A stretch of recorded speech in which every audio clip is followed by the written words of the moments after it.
This is not a complaint at any level. I'm not kvetching. I don't want sympathy. Just telling you, I'm sure all of you can appreciate this. I hope many of you can appreciate this. I think I'm not the only rabbi who's tired of getting up and talking about what's going on in Israel. It's just an invitation to the end of Shabbat Shalom. Invitation to end the peace of Shabbat where we can all sing together and harmonize together without knowing what our political views are, what we posted on Twitter or whatever it's called now, and the book of the face and the other things and the grams and this, which is just an invitation to more wasting of your life, in my personal opinion. Going down rabbit holes and doom scrolling and all of that's just another way of saying, I want to be in a community.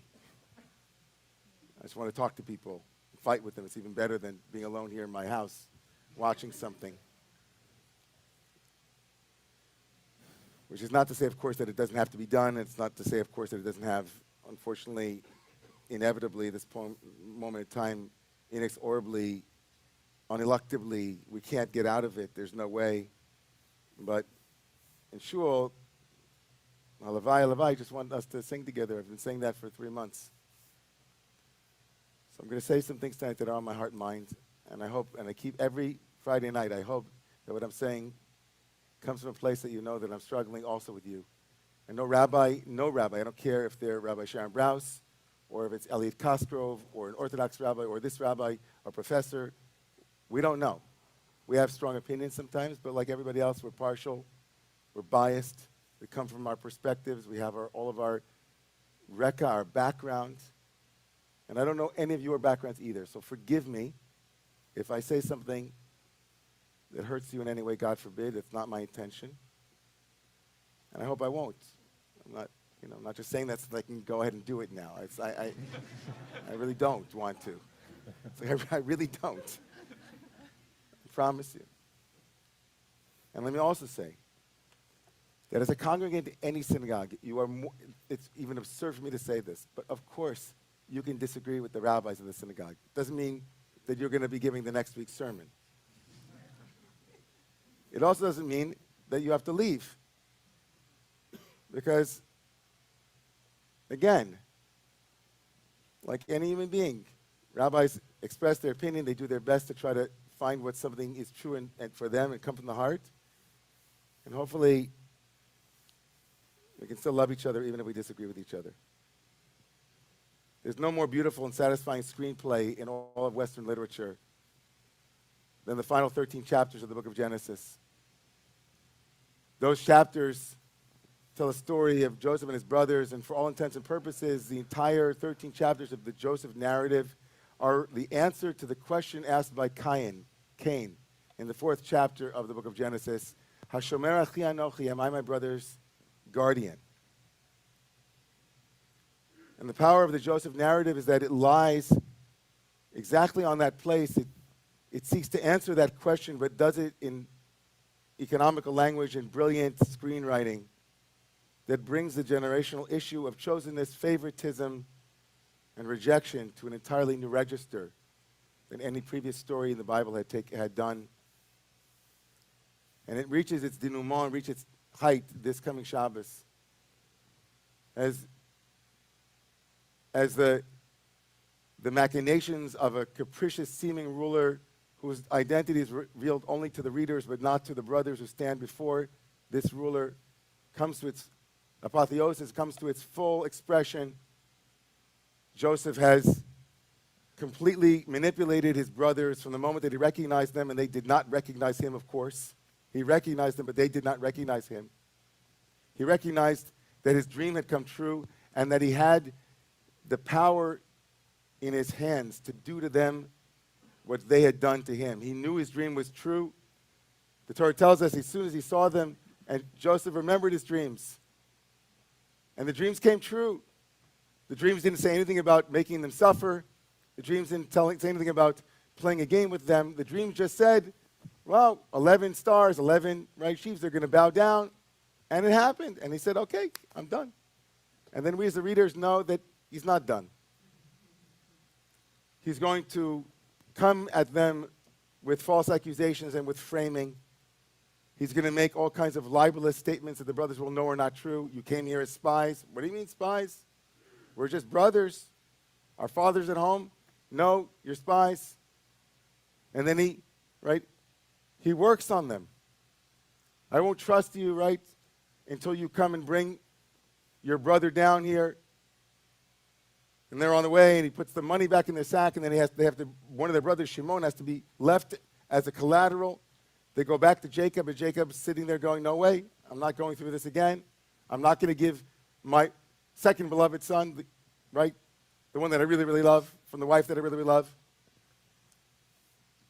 But of course, Judah's impassioned plea, the fourth son of Leah, Judah's impassioned plea brings Jacob to the recognition that he has to let go of Benjamin. And Benjamin comes down, and then at the end of last week's Torah portion, right, the knife is being turned because Benjamin, the beloved, the one who is the last remaining of Rachel's two children, right, another framing, he apparently has stolen the most powerful man in the world's goblet of divination, and the brothers tear their garments in recognition that something karmic, something profoundly wrong has taken place. And this screenplay leaves us with a cliffhanger at the end of last week's Torah portion. The brothers are bereft, and Judah, right, they said to them, whoever has the goblet should die, and we will become slaves. And they're on their way back for this meeting with their own past, with their own history. And it's at that moment that the Parsha opens. Vayigash elav Yehuda, and Judah steps forward. And Judah approaches power, approaches terror, approaches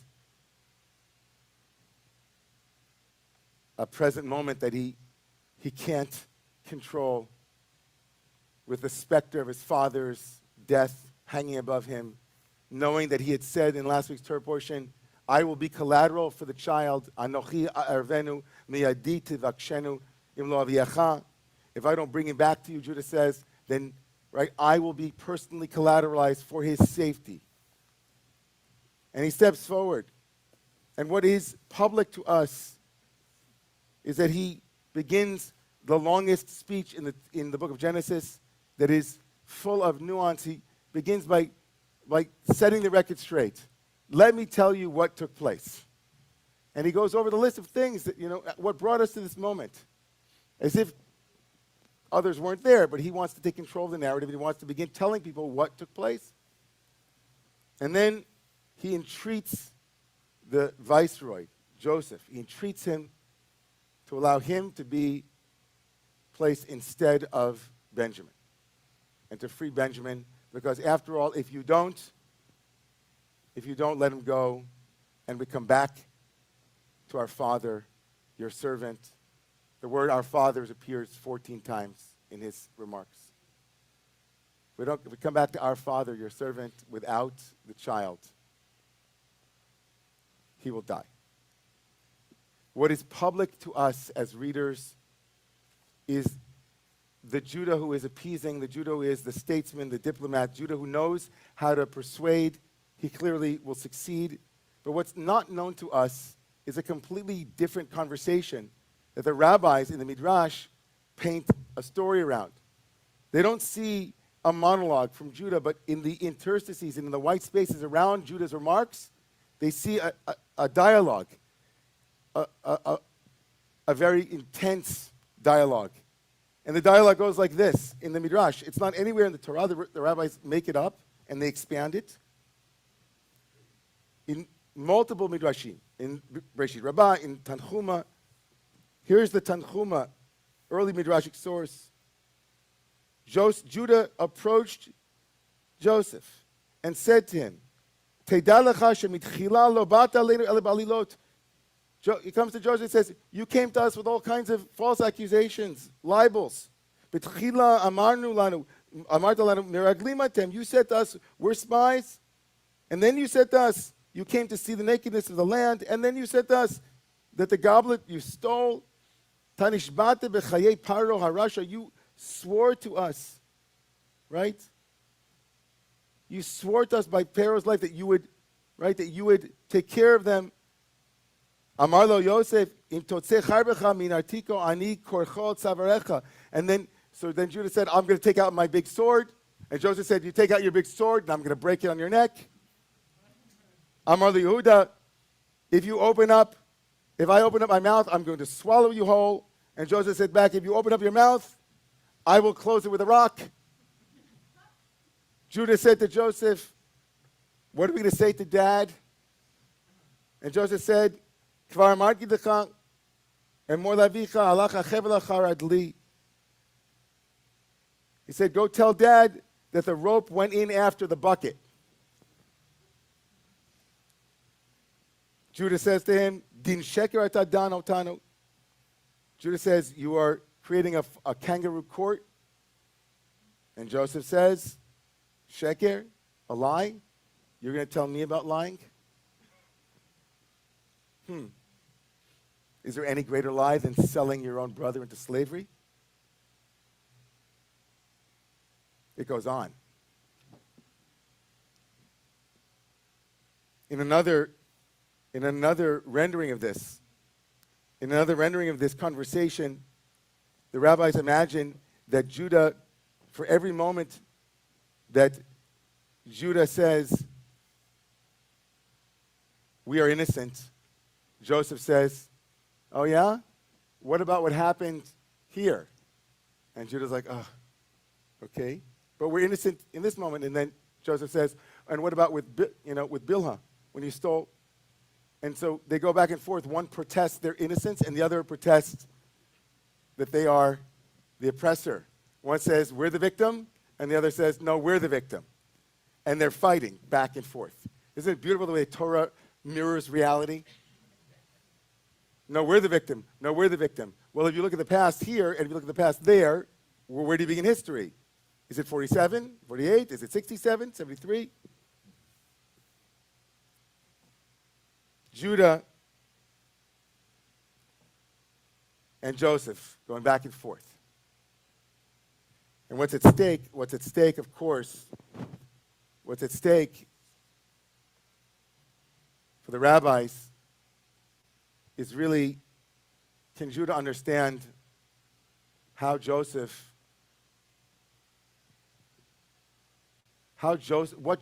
needs to hear for this to be over? What does Joseph need to hear for this to be over? Here Judah thinks that they came down and this is completely, they're innocent. They're completely innocent. And he comes to Joseph and says, this is completely trumped up, this is completely made up. And in the rabbi's narrative, it's not.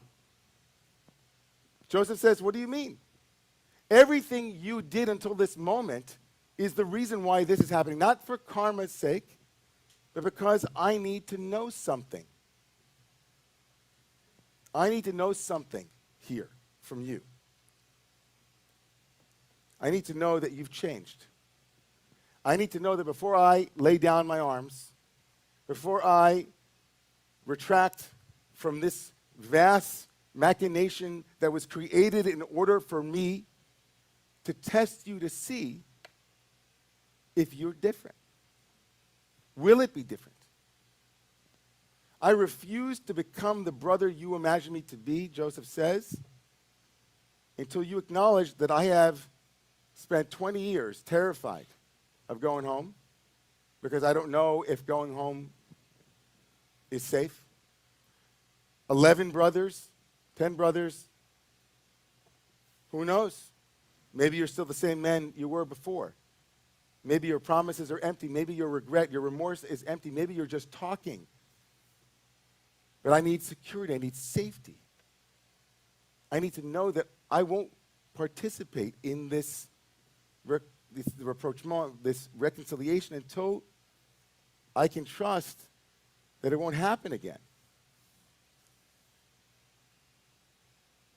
And what's remarkable, really, in what the rabbis do here is, at least according to Nechama Leibowitz, in imagining a dialogue between Judah and Joseph that is not in the Torah itself, the rabbis do a remarkable thing. They really place that dialogue as an internal conversation between Judah and himself. Judah himself, at least according to Chaim Leibowitz, is actually fighting internally, saying all of these arguments back and forth in his own mind. That really resonated for me. I don't know about you. But so much of what's playing out in the public space now, in the public sphere, is an externalization of what's happening for so many of us internally. Our own insecurities, our own assurances, assurities, things that we think for sure, and then there are things that we're not so clear on. And it's a very complicated device, the public space. It's a very complicated space. It's without a doubt the case that the rabbis here, in imagining this dialogue between the brothers, or internally to Judah, as Chaim Leibowitz said, are recognizing that maybe it wouldn't have been so great to publish this dialogue so that everybody could read it. Not everything, right, when it comes to transparency, needs to be out in the public space. It really spoke to me at this moment about the intimacy of that conversation, the trust involved, the back and forth, the levels of energy internal to Judah, maybe between him and Joseph, whatever it is. I don't know if there are any safe spaces to have those kinds of conversations anymore about where things should start and where we should start the story and whose fault is it, in all those questions.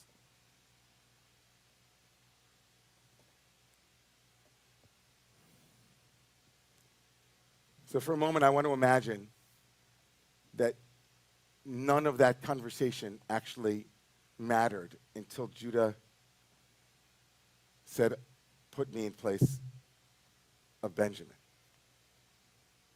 Until Joseph saw Judah step forward and say, "Whether I know it or not, I'm going to do it differently this time." And that shifted everything. So I want to read to you something that shifted me this week, two things that shifted me this week. And with that, I'll leave you as confused as I am and finish up the night.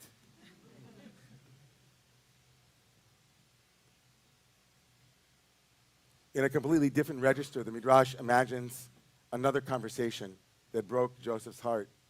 It wasn't a conversation about who was right and who was wrong. It was a conversation about whether the brothers had changed. It was a conversation about how missed Joseph was. In the Midrash, and last week's Torah portion brought in this week's also, the Midrash, when they brought Joseph back in order to get food, they brought Benjamin back to bring food. They brought Benjamin before his brother, and he stood there in front of his brother Joseph. And Joseph asked out loud, "Is this your youngest brother to whom you have referred?" And they said, "Yes." And then Joseph said privately, it feels that way in the text, intimately, to Benjamin, his younger brother, whom he hasn't seen in over 20 years. He said to him, "Do you have children?" He said, "No, I'm sorry." He said, "Are you married?" He said, "Yes." "Do you have children?" Sounds almost like, going to a... Anyway, not going to say it. Anyway, okay.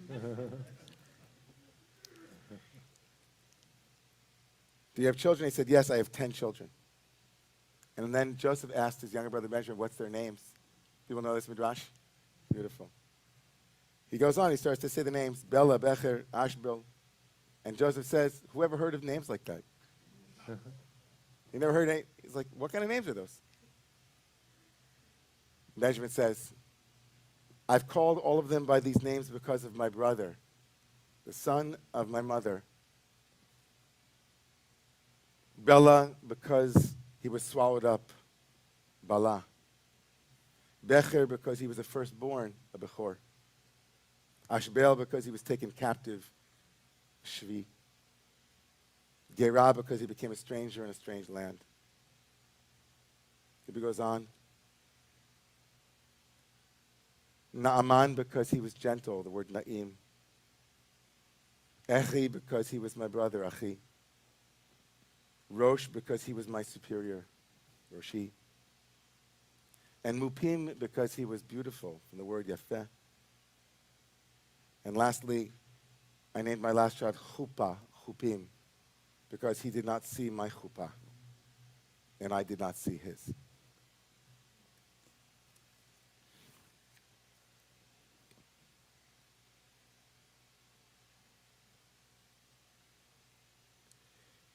It's unbelievable, Midrash.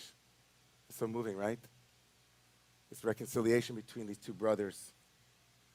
If it's true that Judah and Joseph exchanged angry words, each one accusing one another of blame, it's true, as Nechama Leibowitz points out, that the conversation internal to Judah reflects our own conversations. But I don't believe it will be the rancor of Twitter, the arguments on CNN or on YouTube that will move the needle, but conversations about lost opportunities, lost futures, stolen pasts and present that will bring us to a new place. The names of our children will be named after the lost brothers and sisters and children of both Israel and Gaza. And we will be moved together as a common humanity towards a future based on the brokenheartedness that we feel when we recognize that loss, the gravity of all that might have been but wasn't. What is so remarkable about Joseph is about hearing about all of the 10 brothers of his 10 nephews. He cries for the first time in the Torah. Tears well up, and his own softening begins. He begins to realize that life did not just go on without him, but that he had left an indelible residue on all of those who had been there. And that finally, when Judah acknowledges and changes his path, brotherly affection began again. I like to imagine that. I'm going to end with this story because it touched me, and I think it's connected, but it might not be. I'm sure many of you know about what took place with the 3 abducted hostages who were freed and were accidentally killed by Israel last week. And in all of the questions, some legitimate, some not, about what that says about the Israeli army, most of them not legitimate questions. Of course, what was lost in all of that was the absolute horror of what it was for a brother to accidentally kill another brother in Israel. The absolutely unimaginable life ahead for those who know that they made a horrible, tragic mistake. And in a moment that absolutely mirrors the end of this week's Torah portion, where Joseph, after acknowledging and allowing himself to love his brothers again, also heals them by saying to them, it's not your fault. There was a reason why this happened, and I'm here. The mother of Yotam Chaim, Iris Chaim, whose son was 28 when he was abducted, of course, from Kibbutz Kfar Aza on 10/7, wrote a letter to those soldiers. I'm sure many of you saw it. I wanted to tell you, she said to them, that I love you very much. And I hug you here from afar. I know that everything that happened is absolutely not your fault, and nobody's fault except that of Hamas. And may their name be wiped out and their memory erased. I want you to look after yourselves and to think all the time that you are doing the best thing in the world. The best thing that could happen, that could help us, because all of Israel and all of us need you to be healthy. Don't hesitate for a second in your duties. Don't think that you killed a hostage deliberately, God forbid. You have to look after yourselves, because only that way can you look after us. And at first opportunity, she said, you are invited to come to us, whoever wants to come. We want to see you with our own eyes and hug you and tell you what you did, however hard it is to say this and sad, that what you did was apparently the right thing at that moment. And nobody's going to judge you or be angry. Not me, not my husband, Raviv, not my daughter, Noya, and not Yotam, and may his memory be a blessing. And not Tuval, Yotam's younger brother. We love you very much, and that is all she wrote.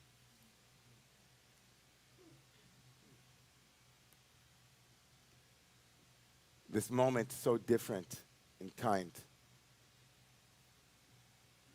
The quality of forgiveness and open-heartedness from someone who has every reason to be angry, every reason to be enraged, every reason to point fingers, every reason. But her heart opens wide to forgive and to make sure that those who will be carrying this for the rest of their lives carry it lighter because of her.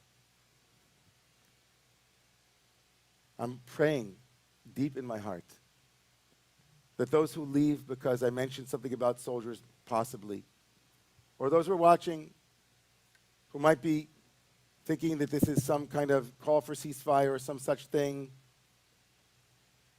I want to go back to the way that I used to speak about this, which is we're just praying that innocent lives are not lost. No more innocent lives. No more innocent lives. We're praying that we find a way to make sure that Joseph feels safe again.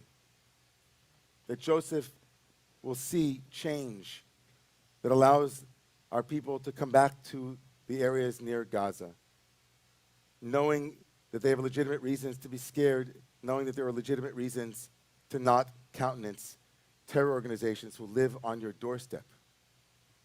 And also back to being able to hear from brothers and cousins again about all of the lost opportunities that all of us participated in creating, all of the lost chances over the years and all of the chuppahs that we're not going to go to and others won't go to. And that maybe this remarkable mother's example of forgiveness, may the remarkable example of others who are trying in unimaginably difficult moments like this to find a way to remember humanity wherever we can find it, be something for us at this moment.